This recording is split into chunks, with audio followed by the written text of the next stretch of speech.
there are several reasons. एक तो Bombay has been so overexploited कि there is a monotony element. एक तो so many films, almost every film is shot in Bombay, so there is a monotony element that has crept into our films. The viewers, the public is bored of seeing the same locations, and Delhi is a city with many locations to shoot on. There are so many monuments, it has historical value. There's old Delhi, there's new Delhi. By their very nature, some subjects have to be shot in Delhi. For instance, No One Till Jessica. अब वो दिल्ली की कहानी है तो दिल्ली में ही shoot होगी. Second, because Bombay has been overexposed. Secondly, shooting in Delhi is, the filmmakers say, it's much easier than shooting in Bombay. Bombay में बहुत ज़्यादा permission की ज़रूरत है, and there is so much of nepotism and red tape that producers का खर्चा भी बहुत होता है and नाक में दम हो जाता है permissions लेते रहते हैं. दिल्ली में ऐसा नहीं है.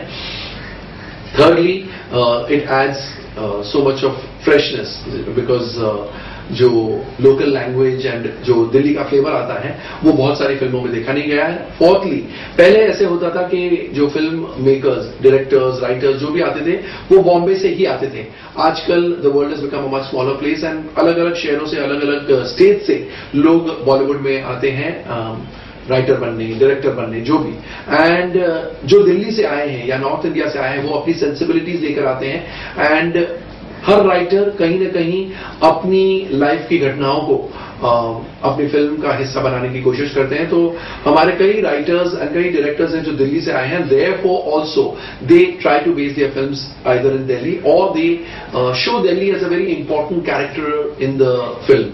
सतीश कौशिक को ले लीजिए. सतीश कौशिक भी दिल्ली से आए हैं एंड वो तो दिल्ली के इतने फैन हैं या दिल्ली उनके शरीर में इतनी बसी हुई कि हर फिल्म की शूटिंग वो दिल्ली में करते हैं एंड यहां तक कि उनके बैनर का नाम भी दिल्ली के एक बहुत ही मशहूर एरिया पर आधारित है.